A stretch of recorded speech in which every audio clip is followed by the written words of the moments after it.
Hello and welcome, everybody. I am joined today with the amazing Samantha. Hello. Samantha, can you introduce yourself to everybody and let them know what we've been working on? Of course. So my name is Samantha Magnolia. I'm a mom and community doula, and we have been working on a really great photo shoot for Pride. Yes.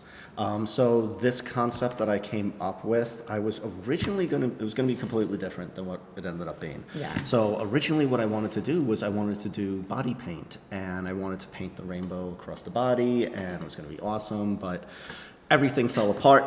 So I had to either scrap the concept or just pivot. So I decided to pivot. Of course. And what we landed on, I did it with you and I did it with one other person, is what I did was we projected the pride flag onto you. So why don't you tell everyone what that was like before I actually show you your finished photos? Because you haven't seen them yet. No. I'm so excited. And you haven't seen them yet because I just finished them last night. Oh, no. I'm cutting everything down to the wire here. But your photos came out so effing stunning. So Yeah. why don't you tell everyone what the shoot was like for you? And even before we get into what the shoot was like, what does it mean to you being part of the LGBT community? So for me, I am what I call a baby queer. I'm fairly new to embracing the fact that I am attracted to women, and that honestly, gender does not matter to me when it comes to whether or not I'm intimate or in a relationship with somebody.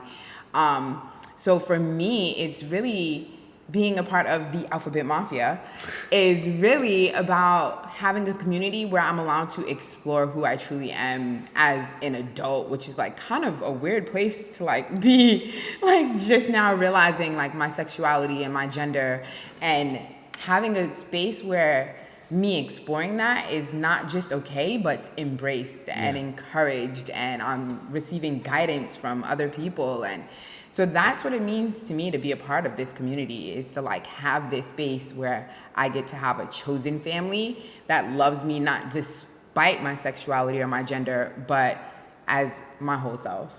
Nice. So you feel welcomed by the community, you feel embraced. That's good, because not a lot of people do, sadly. Yeah. I've heard stories where it's kind of like the complete opposite. But it also kind of depends on how you identify. So how do you identify? So I am pansexual and non-binary.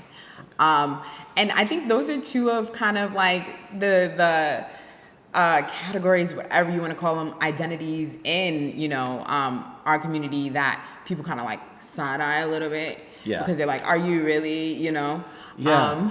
So I can completely understand. I think I've been lucky to find people within this community who are very accepting. But I've also run into people when dating, really, who are like, you don't really know what you want, and that's why you identify in these ways. So, yeah, it can be interesting. Okay, now listen, being on the opposing side, being not allowed into the LGBT community because I am a cisgendered white male and all of that, and I identify as straight, but it does confuse me a little bit too. Okay?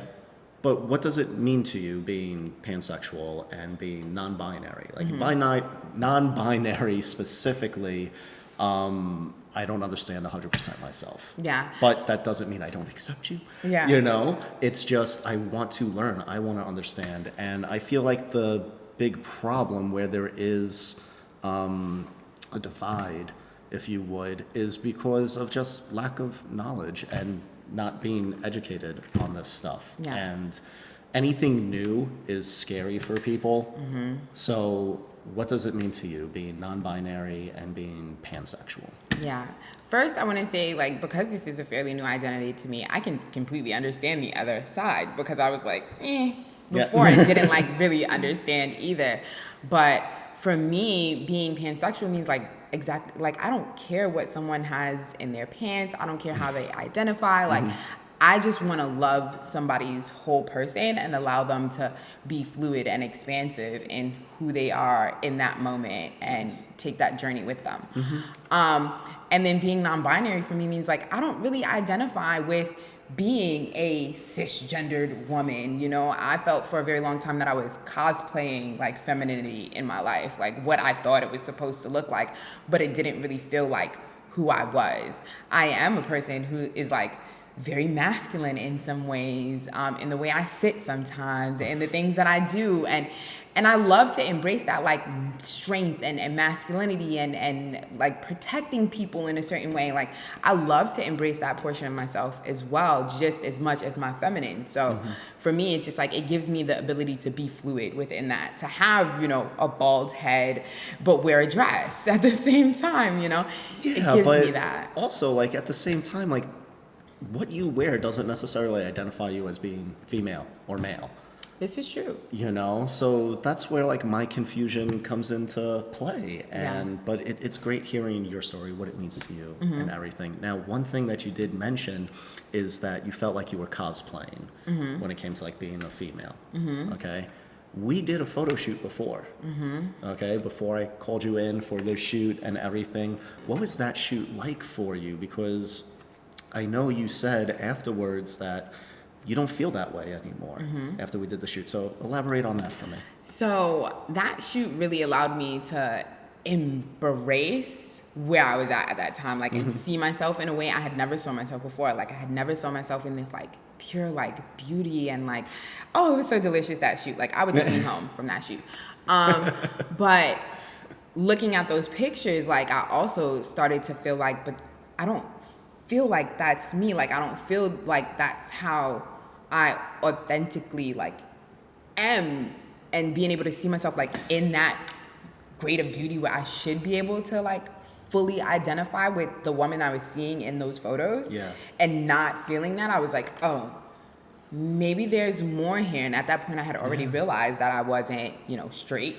And I was like, maybe my gender is something that I need to like play around with and figure out where that is. And like right now I identify as non-binary because that allows me the space. It gives you the fluidity. Yeah, to be able to like fully explore.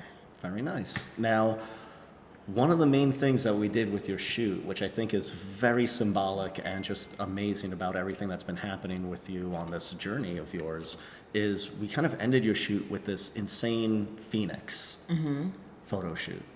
So to me, at least, it seems like you kind of like burnt yourself down from who you were before, and now you're kind of like rising again. Yeah. So that was definitely like the state that I was in at that point. It was a huge transition point in my life, going from being married and living in Delaware and like to coming back to New York. And you know, it was this huge transition, and I was very much so like burning down everything and building anew, and that was so like symbolic of that for me.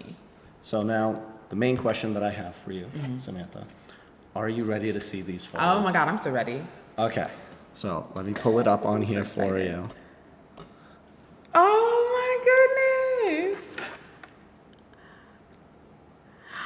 goodness. Oh man. These just came out Oh my goodness. so fantastic. I'm okay. So these are so beautiful.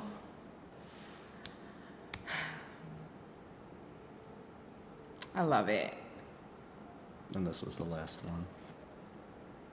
But going back to maybe like one like this that I actually can share. Because listen, we did this all as fine art nude. So there's a lot that I can't share on the video here, and there's a lot that I can't share on social media. But if you do want to see all of these photos, you could go to the blog article that I'll be posting. The link will be in the description or the bio, wherever you're watching this. So how does this make you feel, seeing these photos now and kind of like embracing who you are now? I am absolutely in love, and I'm not gonna cry. You could cry, it's okay. I know. People like to see the tears. No. I feel like this is me.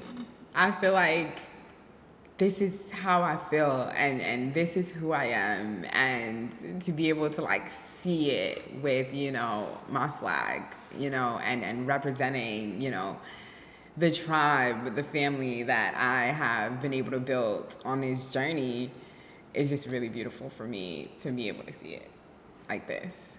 That's amazing. That's what I really wanted to do for you. I really wanted to capture you, but also who you are now and being part of this community. So that's why like these photos, the main emphasis isn't necessarily on you, even though it is just centered on you. It is the flag, it is that community, it is that sense, and it's wrapping you in that flag, wrapping you in that community. Yeah. So I'm glad you really enjoyed this. I do. They're so beautiful.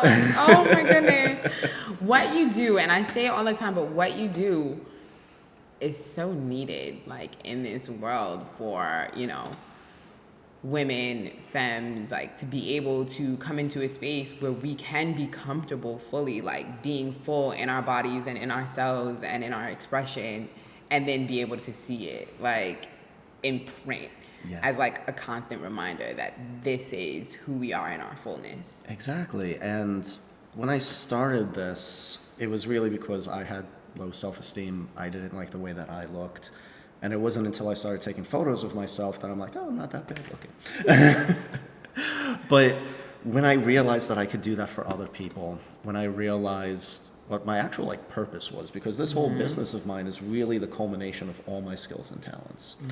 And once I realized that I could not just help people feel pretty or sexy about themselves, but I could actually help heal people through my work. I could help them make this insanely deep connection with themselves through these portraits, through this fine art process. I can't see myself doing anything but this. Yeah, please don't. No. Please don't. It's so needed and necessary. And I don't think I would have been at the point in my journey that I am at now if it wasn't for my initial shoot with you. I don't think I would have realized that I was cosplaying somebody that I actually wasn't. Well, thank you. That means a lot. Yeah. And listen, you know my process, like how different it is from everyone else out there. Love that. And it's because I spend so much time just getting to know you and figuring out what really is truly important to you, as opposed to just being like, okay, here's your session date, come on in, take off your clothes, put on some lingerie. It's like, no, you need to break the ice. Exactly. So I love that I do that for my clients. I love being able to get deep and figure all of this out for you so that I can show that to you so that you do have this connection to it. Yeah. All right? Yeah. So that was pretty much it. That's everything that I wanted to go over. Is there anything else that you would want to say to anybody watching? Especially members of the community or the Alphabet Mafia, as The you put Alphabet it. Mafia. I would want to say, honestly, to the folks out there who are not feeling right in their body, in their assigned gender, in those things, like explore it. Take your time, because one of the most important things in your life is going to be your authenticity. And once you can find who you authentically are and be that, you'll see a lot in your life start to change. So take the journey. It can be scary, but like the Alphabet Mafia, we're here. We're here to help you. Honestly, that is like so true. I think that is kind of the main journey we all kind of go on as individuals. You know, just being a human being, it's all just trying to figure out who we are and getting a firm understanding of that sense of self. So that's why I love the entire process that I've created, because it really does help in that way. And I forgot who it was, but one of my clients said that what I created was a sanctuary of self-love. Yeah. And that's really what I want this business to be. That's really why I do everything that I do. It is to help you start to better love yourself. So Samantha, thank you again so much for doing the shoot with me. Thank you so much for doing this interview so that everyone could hear your story. Yeah. And that will be it. So if you want to see more of Samantha's photos from our LGBT shoot, you could just click the link in the description or the bio, and it will take you over to that blog page where you could see the full unedited photos, and they are stunning. They really are.